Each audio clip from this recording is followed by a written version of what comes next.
first start off, we have Christopher DeCesare here. Some of you may have heard of him. He is a guest speaker. He is also an author of Surviving Evidence. He had a crazy experience in college with a haunting. He's been on the Travel Channel. He's also been on the Sci-Fi Channel. He also has J. Jeff Unger here, who basically took down all the evidence. You know, he wrote down, took pictures, everything of the haunting. We also have Mara Katria here. She's going to do a special song, a new song called Midnight Mind. So we have a little treat for that. So Chris, if you want to come up.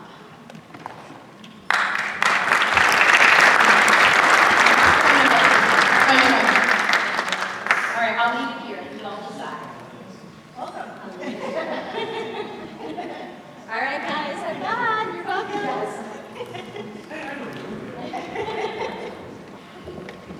Oh, and as always with any of our investigations, if you didn't think you saw a ghost tonight, you now did.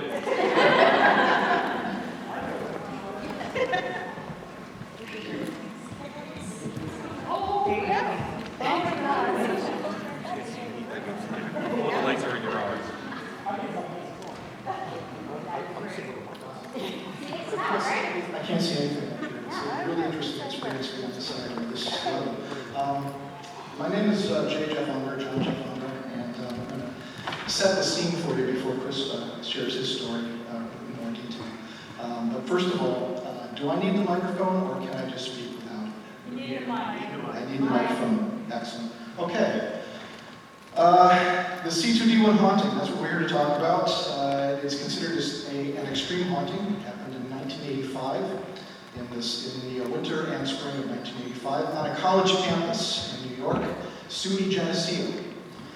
As Michelle's indicated, it has been picked up over the years as an urban legend. It's been turned into movies. It's been on Sci-Fi School Spirits, and coming up shortly, there's another show, a new show called My Horror Story, which is going to have an episode dedicated to the story as well.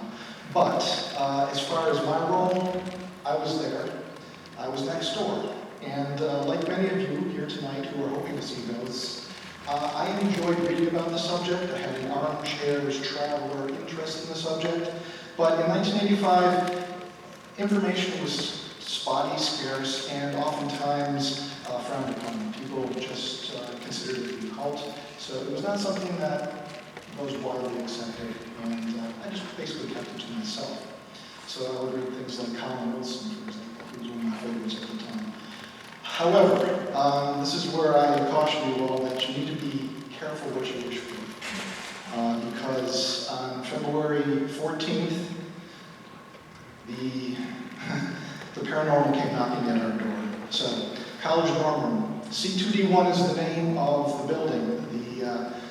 It was called Erie Hall, believe it or not. That's one E, Erie Hall. But maybe it should have been called something else. However, the title of Chris's book and the title of the haunting itself came from the fact that it was in primarily C2D1. That was the C building, second floor, D suite, and of course Chris was in room C2D1. I was in C2D2. Everything that happened in there I could hear through the wall. But I am there on Valentine's Eve, 1985. I am in a suite right across. I have a view of our suite through the open doorways. And around 9 p.m., I hear a god-awful scream. I hear someone throw open a door, smash. I hear somebody banging on my door. I look down, I see Chris, and he is hysterical, trying to get into my room. I run over to see what's happening, and he's collapsed on my floor. My roommate at the time, my assistant, had let him in, but Chris was on the floor in front of me in absolute hysterics. And all I could get out of him was, "I can't believe I panicked, Jeff. I can't believe I panicked." And that begins a 72, 73-day horror story for us. It was the best of times, it was the worst of times, as Dickens says. I will turn it over to Chris. He does a great job of telling the story. Hello. Thank you for being here. It's a really nice thing. It's nice when you can share your experience with somebody and share your feelings, what you learn. Be a human being in a world sometimes where it's not being human. We're not a screen name tonight, we're not a gamer tag tonight, we're just people. It's a good thing. First, thank you to the Strand Theater for having us here. Thank you to Barry, thank you to Michelle and all the New Jersey Paranormal investigators. It's a great honor to be here. And thank you to you guys up in the balcony.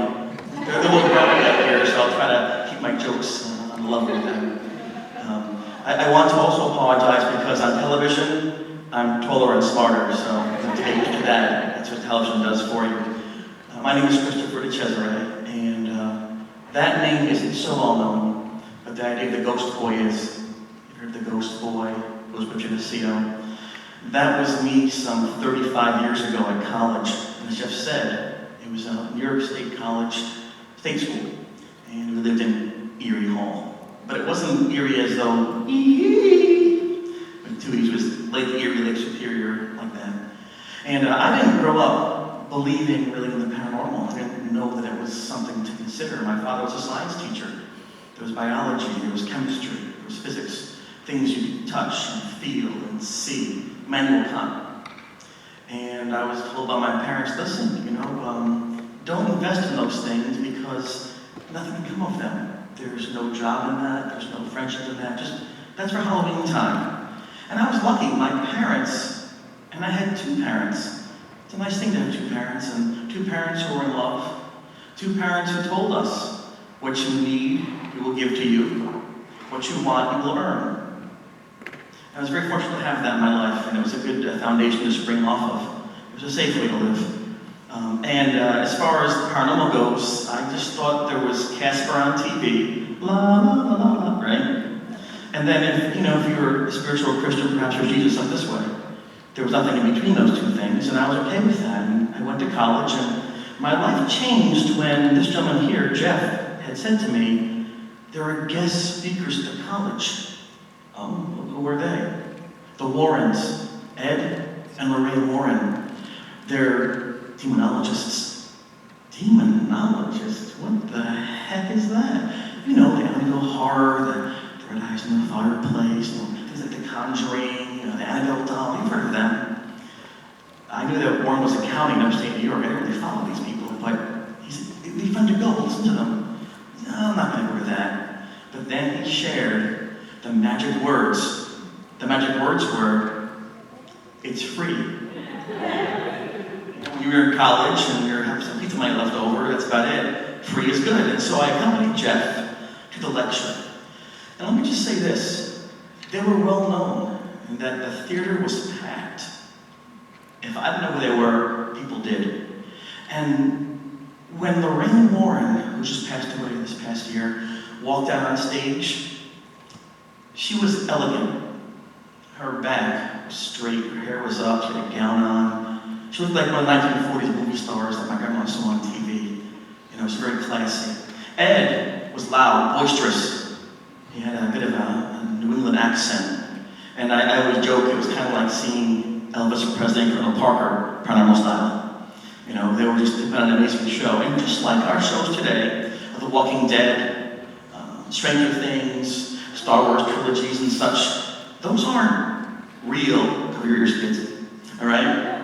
But we invest in them. They mean something to us. We have posters on our walls, we get the soundtrack of the film, we discuss things online and blogs. They're real for us because we get some value from them. So even though I didn't believe that ghosts or spirits were real, I could tell that Lorraine and Ed did. It was a fascinating show. They had these things they played called EVPs, which I found out dealt with sound. The idea of recording these voices from through the veil or through some place that we couldn't necessarily see or go to ourselves. And they could have been goats making sounds. Stomach post Taco Bell. I didn't know, but they sounded kind of compelling. They sounded just a little bit off. Put my finger on it. And then they showed these slides, these Christmas of slides, or if you're a young child, it's like a black and white still image. I'll get that later on. But these images famous ghosts, like a Lady in White or an Indian burial ground, and I had a nice time. I enjoyed it. And Lorraine, the thing about her I like, and she has supporters and detractors, but I will tell you this, she was 39 back then. She believed what she said. And if you're talking with somebody, if you believe what you say, it's much better for a conversation to take place. She was honest about what she believed and felt, and I really enjoyed that. And at the end of the presentation, Ed said, "Come on up, meet Lorraine Warren, say hello."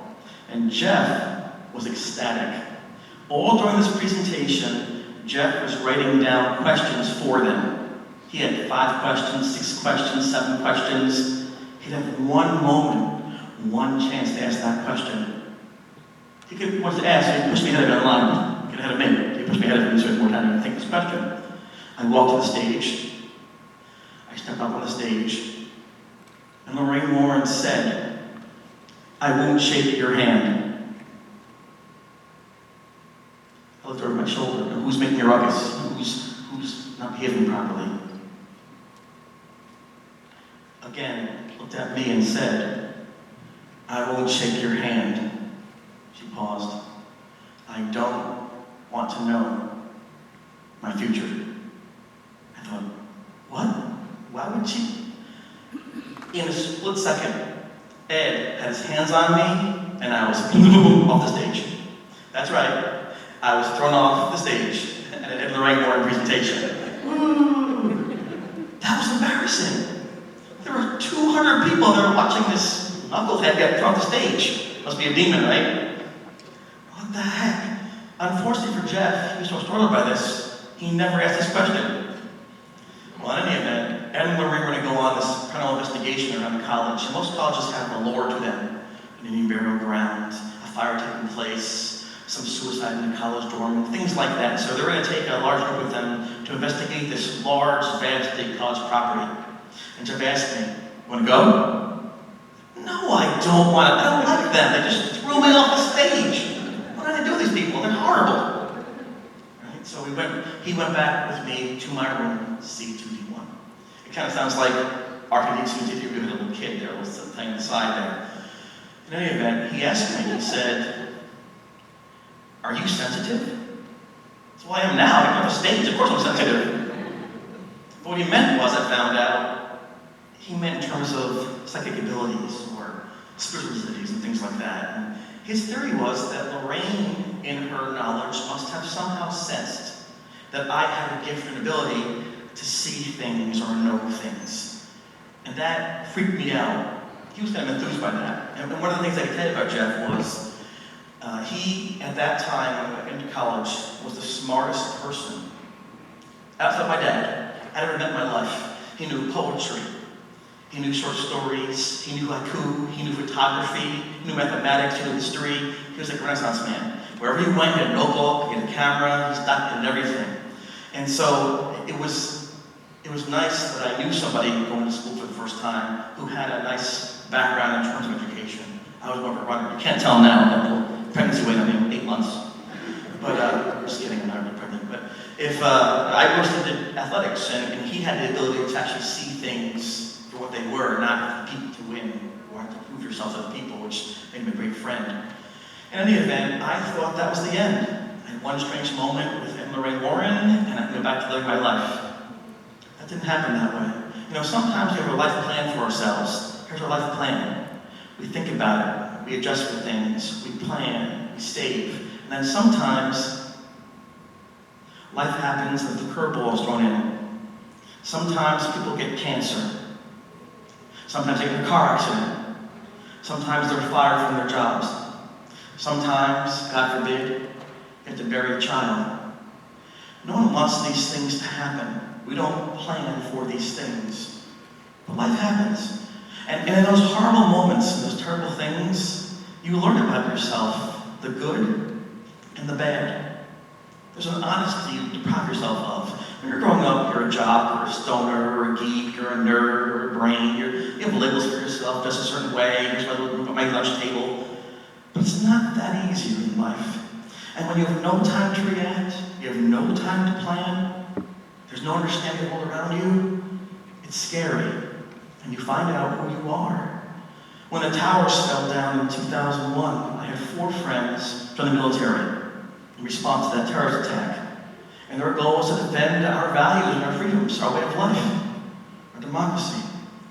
It's a beautiful thing they did, very noble, very altruistic. When they got there, though, in those desert nights, people blowing up and screaming, losing communication, wondering will I get back home, they realized that life isn't like the movies. Life is real.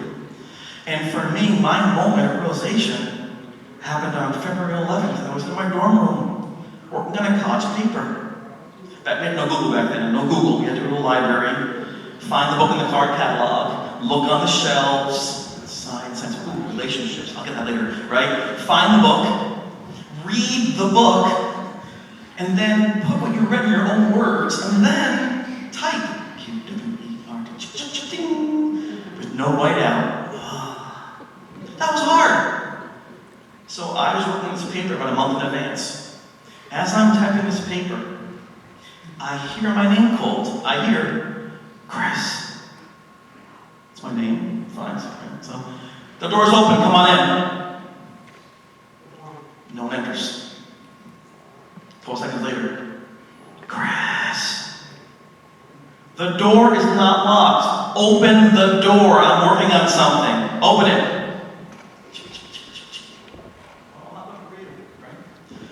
Again, 3rd time. Chris. Now I'm angry. Now I'm really annoyed. So I stand up, I walk to the door. I open the door. I told you what. Back then, I ran a 2:07 half mile. It's pretty fast. I ran a 4:19 mile. Pretty fast. No one in that building could outrun me, and there was nobody in any direction down the hallways. That unnerved me.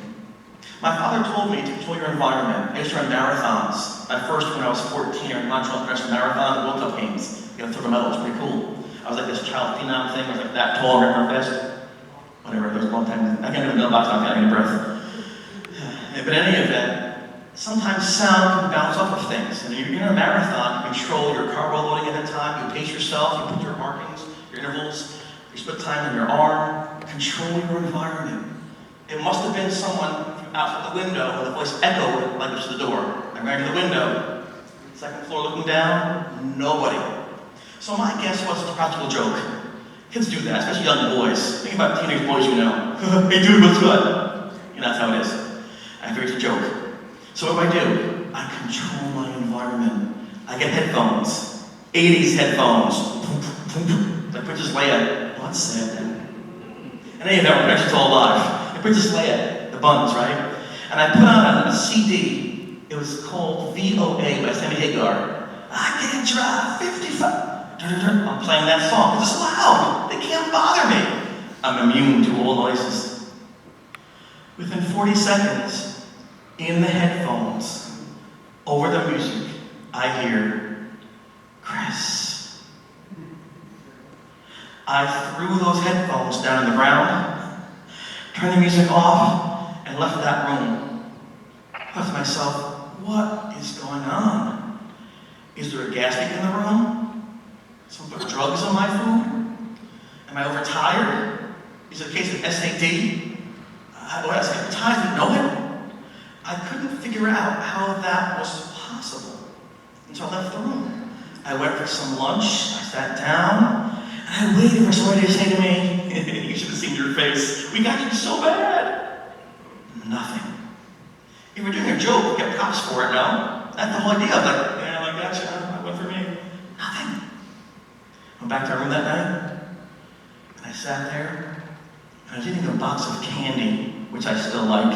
Second joke of being overweight, starting self-conscious. Alright. They're called hot tamales. They're cinnamon flavored candies like Mike and Ike, but spicy. So, product placement. I'm eating these candies, and I see someone standing over my shoulder in that small room. And I think to myself, that's impossible. It's a small college room. I'm on the 2nd floor, the window's locked, it's February, 34 degrees outside. I have one roommate who wanted to see a movie, the door's locked. to get here, to walk past me, that cannot happen. This is not happening.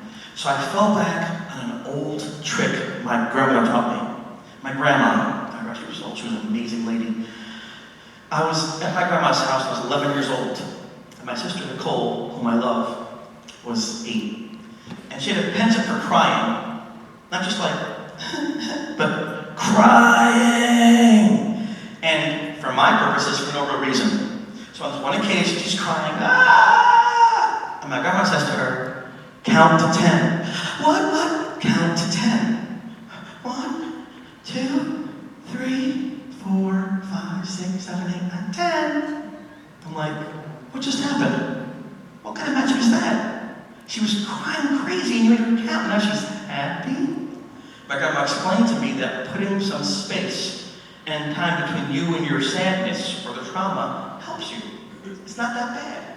Like, wow. So for every big track meet, every big state test, I count 1001, 1002. Way to calm your nerves or relax yourself. So this thing, this person over my shoulder, so I count. I start counting 1001, 1002, 1003, 1004, 1005, 1006, more candies, 1007. I get to 7, which we call 7, and I can still see the thing over my shoulder. It looks like a human form. And I freak, so I look. I can't get to 10. I look and I see a person standing in my room, like I see you now. And he was standing like this.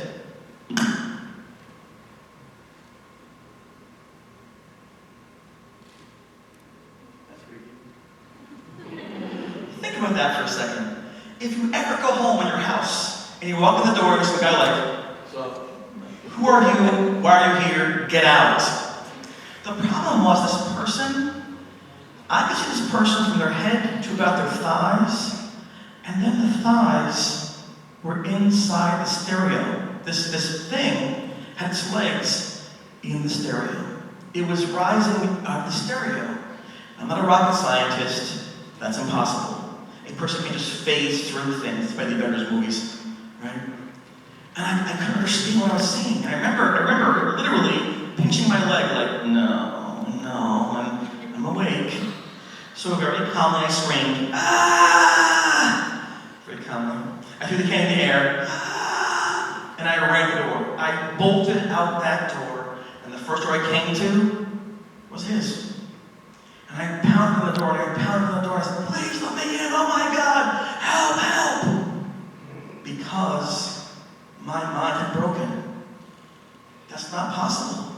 I had seen people break down because of financial hardship, or because of loss of a loved one, or stress from their job, or some competition. It's a sad thing to see. They're smart, they're healthy, and they break down. They're not themselves anymore. And now, that was me. My mind had snapped. I was seeing things that weren't possible. Now what do? So I couldn't face that. I was a coward and I ran, and I pounded on his door, and I fell on this floor. Like he said, I didn't say, I saw a ghost. I said, I can't believe I panicked. Because when you panic, you can't help people. If you're a parent, a nurse, a police officer, a fireman, a good friend, a school teacher, you can't panic. Once you panic, you lose control. And I had panicked. It took me a long time to explain to him that I had seen a ghost. And what Jeff began to do was to create this. This is the first section of what are called the C2D1 journal notes.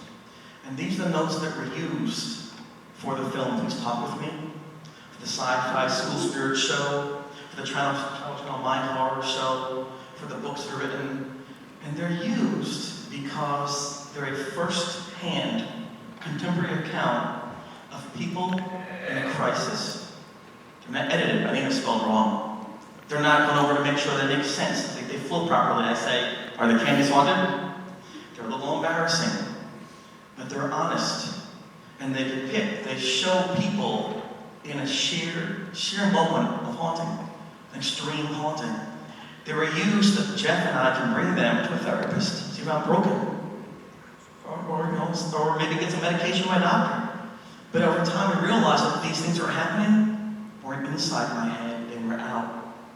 And so it's interesting now that this very private document is now used for very public purposes. And Jeff, you want to talk about it a little bit?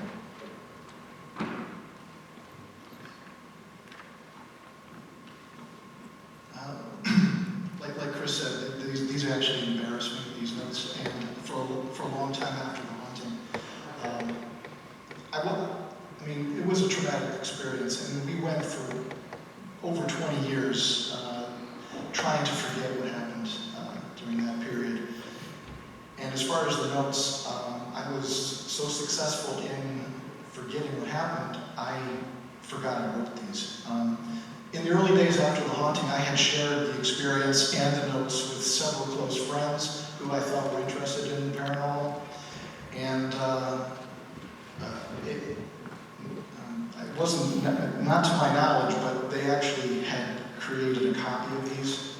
So the only reason these exist in the form they do now is because a friend of mine surreptitiously made a copy of these. Otherwise, they would not exist. In 1997, I burned the originals because I felt like I had a soul tie to the haunting that was interfering with my life, and I wanted to be free. And that's what I thought I needed to do. Whether that was the right thing to do, at the time it felt like the right thing. But it's a curious thing that the story has a way of coming back. And at this point, what I admit to myself and what I tell other people is that this seems to be a story that wants to be told. I don't understand it, but it does. It seems to be happening regardless of what we intended at the time. But, you know, it's also, the legacy of the haunting is fascinating. What was a traumatic experience has actually come full circle, and there's a lot of information about the haunting that people, you know, that we're able to share with people, and it's been a healing thing rather than something that we're just having to live through, you know, post-traumatic stress. Him or you? Beg pardon? Who was haunted, him or you? Well, I think he was the focus. He was definitely the focus of the haunting. I just happened to be there to try to get him through it. And, you know, as far as the notes go, and I'll just make a brief comment about these. As investigators of the paranormal, that I assume most of you are, you probably know this, but I would encourage anybody that's going through a trying time to journal it, to write down their impressions, to write down their feelings and their experience, to document it in the moment or as close to the moment as possible. Because those moments, those memories can be fleeting and they can change. So that if you are able to get them into a physical written form, they can be invaluable in trying to understand what you went through after the fact, down the road, when you're in a position to actually consider it more calmly or safely. So that's what I'll say about the notes. Good guy. He's like my battle buddy. You know, we've been through so much. We're like brothers, even though we're not. And we can argue about politics or sports, but we're best friends and we'll do it for each other. And that's because of the trust I earned and learned from him. In any event, he began to write these things down. Now, remember his name is Paul. Paul lived with me in the room. He would leave. Paul left the room a few weeks later, never came back to the college. He began to hear this ghost call my name in that room. When I wasn't even there. He said, when I would sleep at night, I'd see this thing over my head, floating over my head. Paul was there one night when this ghost pulled the pillow off under my head, and I pulled back, and it wouldn't let go, and I found myself pulling like this in my bed, my foot right on the mattress end, saying, let go of my pillow! Let go of my damn pillow! He thought, oh my God, I'm leaving this place. The things he saw were just horrifying. He just left the other stuff behind, and I don't blame him. If I could have run, I would have too. He lived an hour away, 5 hours away. You know, he had the way to leave, I didn't. So he left, and Jeff then stepped in that void and became my close friend and trying to see me through these things. I would see this thing near my closet, above my bed. I'd see this thing about the stereo. And it was usually accompanied by freezing temperatures, flashing clocks. The electricity would glitch a bit in the room. Sometimes there'd be these breezes. In fact, there's a picture that Jeff had taken from Valentine's Day, 1985, that is on the front of some books and some magazines. This is me when I was a lot younger. And my hands are out. If you look close, I'll have this on my table outside later on. My sleeves, my sweatshirt are blowing back, and my shirt, cardboard's bending back. There was a swirl of freezing energy, this wind of the books in that room, and I asked him, Jeff, take the picture, because I want somebody to know, to see what's happening in this room, because I couldn't explain it, maybe somebody could. And when people go on TV, these headshots they sign, the headshots like, hi, I'm Bob Smith, here's my face, I'll sign it for you. That's kind of dumb to my face, so I signed this, because it's something you can talk about and explore rather than just somebody's face. But as the evidence began to build, things got crazier and crazier. We went to the Interfaith Center, and Father Charlie Manning agreed to help us. He blessed the room. He brought with him 4 candles, lit the candles, holy water. We began to say prayers throughout the room. The Our Father, the Hail Mary, and one I heard before was called the Prayer to St. Michael. That's what he did. Then it wasn't like on TV with like giant goat feet and flames and green gook. It just got kind of incense filled the room, and the prayer stopped, and then it got quiet, and it wasn't cold anymore, and the clocks weren't flashing, and no breezes or shadows, and that was it. And I said to him, I asked, did you exercise me? He said, no, I did a blessing. A blessing asked the Spirit to find rest in one place. I go, oh, good. Can I get back in the room? No, only invited back in. Oh, we're good. And I thought that was great. I don't know how the priest did it. Was it the holy water? Was it the incense? The Bible verse? His intent? The collar he wore? Whatever he did, it stopped for 1 day, 2 days, 3 days, 4 days. And then, on March 10th, the bad thing happened for me. I came back from a long run, and I was in the shower. Oh, great, right? All the places, right? I'm taking my shower about 10 miles. I'm washing my hair, and I see the silhouette of the ghost on the ceiling. It was scary for 2 reasons. Number one, there's one light source on the ceiling, and my shadow is by my feet. So there can't be a shadow there. That's impossible by the light source. And secondly, it was the shadow of the ghost that I'd seen with the tilted head. And I got nervous. No, the priest must in the room. The ghost is gone. I must be seeing things. I must have rubbed my eyes the wrong way. I left an impression on my eyes, and it's like you see a cloud looks like a pig or an elephant. It's not there. Ignore it. And I saw it move. So I ran out of the bathroom. I was falling on the floor. And I looked at it. I thought, no, this can't be happening. What do I do? I'll turn the water off in the shower. Make sure to put the bathroom. I'll go and call the priest and say, round 2. I ran back in the shower. Turn the shower off, the handle, boom! And then it happened. I was pushed, struck, hit, stabbed, something so forcefully. My feet were off the air, boom! My face hit the wall of the bathroom. I remember tasting the soap they cleaned the walls with, the tile, thinking my teeth are already broken, my mom will kill me, right? But listen, if someone attacks you, what do? You fight back, right? Remember the movies? Like there's some lady in the haunted house. Oh no! I hurt my ankle. Yeah, run.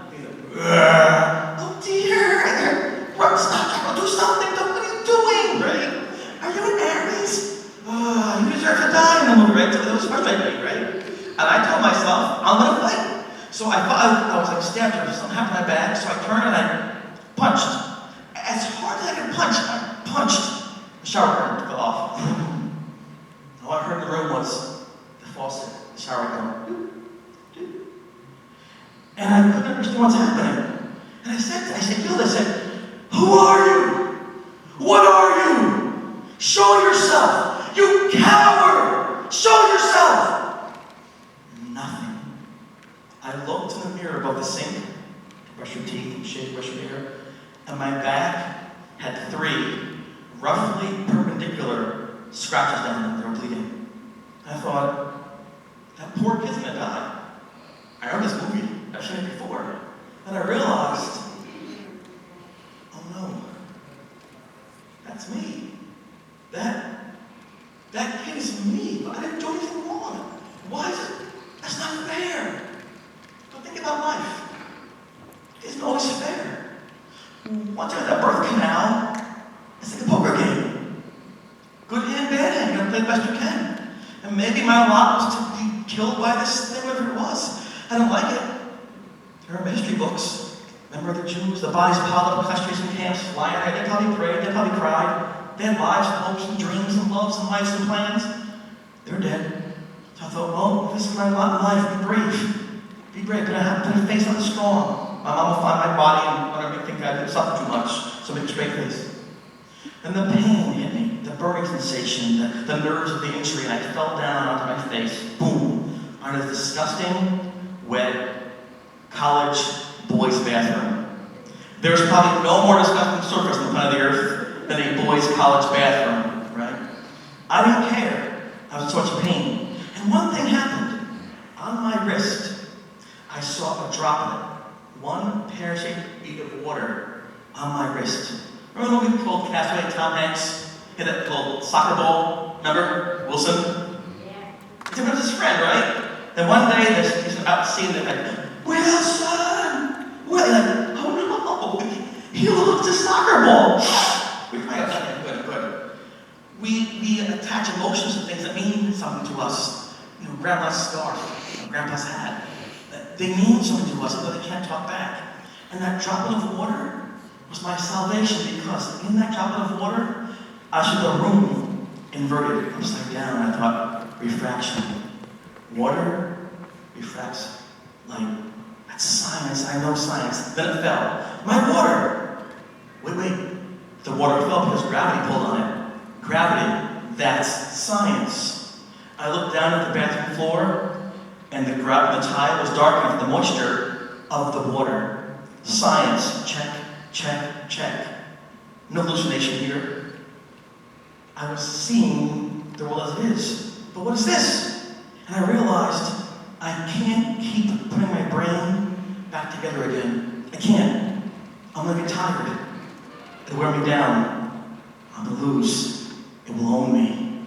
I don't want that. I don't want to die, but I know how to live. You know, if somebody suffers from dyslexia is a hidden thing. You can't see it, but the person